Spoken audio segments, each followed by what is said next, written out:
Shalom Bapak Ibu, Saudara-saudara yang kami kasihi di dalam Tuhan dimanapun saudara berada. Oleh kemurahan Tuhan kita kembali bersama melalui media ini. Dalam kesempatan ini kami kembali akan menyampaikan kebenaran firman Tuhan dengan tema mengenal dan mengalami kasih Bapa Sorgawi.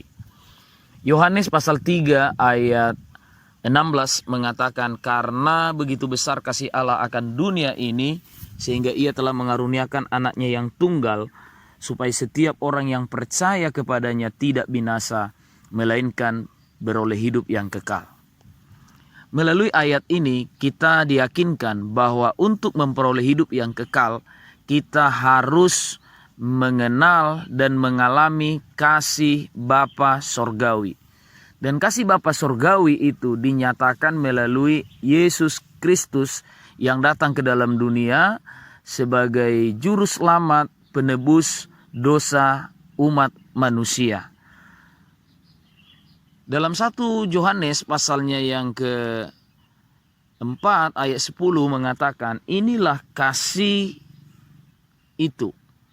Bukan kita yang telah mengasihi Allah, tetapi Allah yang telah mengasihi kita dan yang telah mengutus anaknya sebagai pendamaian bagi dosa-dosa kita. Saudara-saudara yang dikasihi oleh Tuhan, mengenal kasih Bapa Sorgawi, mengalami kasih Bapa Sorgawi, ini berarti kita merasakan kehidupan kita diperdamaikan dengan Allah, segala dosa-dosa kita, kesalahan kita diampuni, dihapus, dan kita menjadi orang yang dibenarkan, kita hidup dalam damai sejahtera dengan Allah. Yang kedua, mengenal dan mengalami kasih Bapa di sorga akan membuat kita diangkat menjadi anak-anak Allah. 1 Yohanes pasalnya yang ketiga ayat 1 mengatakan, lihatlah betapa besarnya kasih yang dikaruniakan Bapa kepada kita, sehingga kita disebut anak-anak Allah. Dan memang kita adalah anak-anak Allah. Karena itu dunia tidak mengenal kita, sebab dunia tidak mengenal Dia. Ayat ini dengan jelas mengatakan, lihatlah betapa besarnya kasih yang dikaruniakan Bapa kepada kita, sehingga kita disebut anak-anak Allah. Berarti saat kita mengenal dan mengalami kasih Bapa di sorga, kita diyakinkan bahwa kita sekarang menjadi anak-anak Allah. Dan kita sangat bersyukur kalau kita diangkat menjadi anak-anak Allah, dijadikan menjadi anak-anak Allah. Kita memiliki Bapa yang di sorga. Bapa yang di sorga itu menjadi Bapa kita sendiri. Dan Bapa yang di sorga itu adalah Bapa pencipta segala sesuatu, Bapa yang baik, Bapa yang sempurna, Bapa yang mulia. Kita bangga menjadi anak-anaknya. Lalu yang ketiga, saudara, mengenal kasih Bapa di sorga, mengalami kasih Bapa di sorga, akan membuat kita mampu mengamalkan kasih persaudaraan. Alkitab dengan jelas mengatakan bahwa kita bisa mengasihi orang lain karena kita sudah lebih dulu dikasihi oleh Tuhan. Kita bisa mengampuni orang lain karena kita sudah lebih dulu diampuni oleh Bapa di sorga. Karena itulah Alkitab mengatakan begini, dalam Amsal pasal 16 ayat 6 mengatakan, dengan kasih dan kesetiaan kesalahan diampuni, karena takut akan Tuhan orang menjauhi kejahatan. Saat kita sudah mengalami kasih Bapa yang di sorga, maka kita juga akan dapat mengasihi orang lain, mengampuni orang lain, memaafkan orang lain yang bersalah kepada kita. Dalam kitab Kolose pasal 3 ayat 13 juga mengatakan, sabarlah kamu seorang terhadap yang lain, dan ampunilah seorang akan yang lain.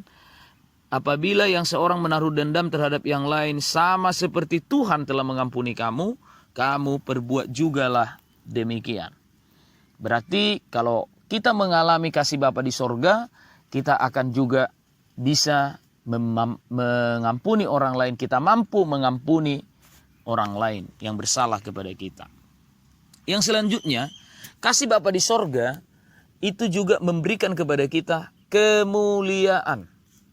Kalau kita mengenal kasih Bapa di sorga, mengalami kasih Bapa di sorga, kita juga akan diyakinkan bahwa kita telah diberikan kemuliaan.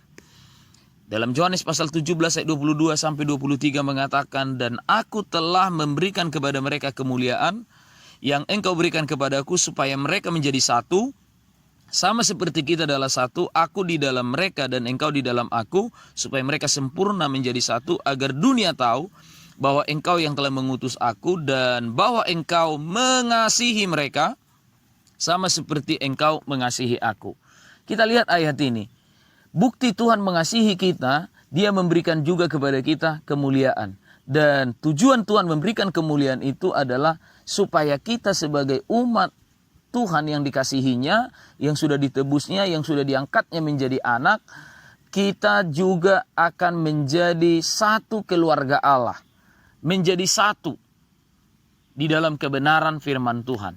Karena itulah kemuliaan kekristenan sebenarnya adalah kalau semua orang Kristen bersatu di dalam Kristus, bersatu di dalam kebenaran firman Tuhan. Karena itulah tubuh Kristus disebut adalah satu tubuh dan satu roh. Satu pengajaran di dalam Tuhan Yesus Kristus.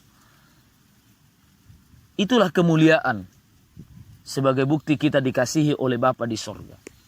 Selanjutnya saudara, kasih Bapa di sorga ini juga akan membuat setiap kita yang mengalaminya menjadi orang-orang yang lebih dari pemenang.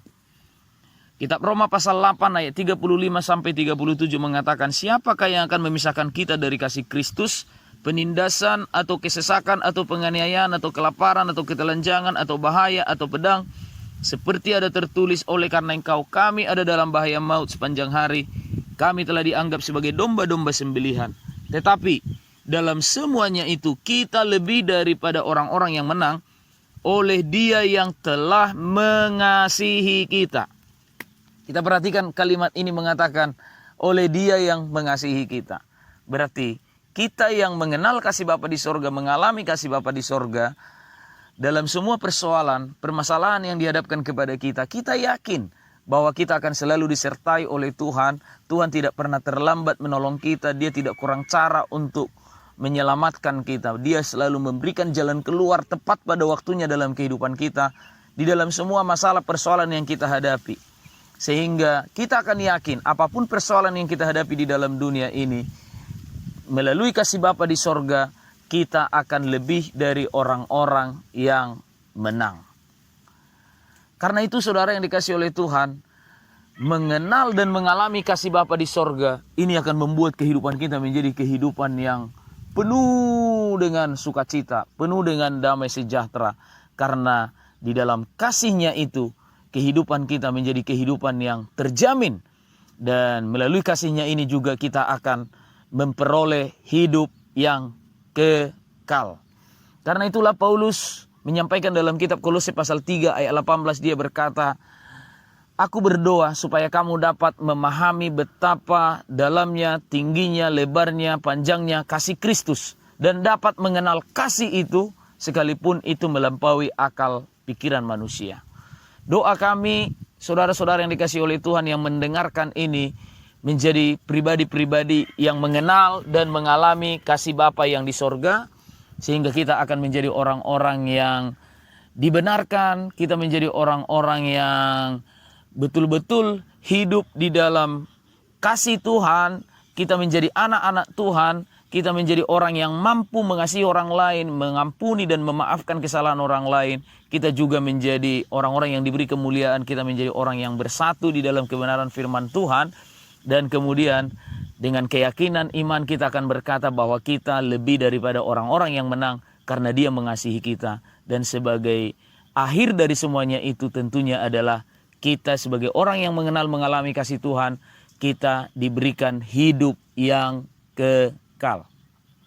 Haleluya. Tuhan akan memberkati kita dan doa kami kita akan dapat bersama kembali melalui penyampaian-penyampaian kebenaran firman Tuhan di kesempatan-kesempatan yang akan datang. Sampai berjumpa kembali, Tuhan Yesus memberkati kita. Shalom.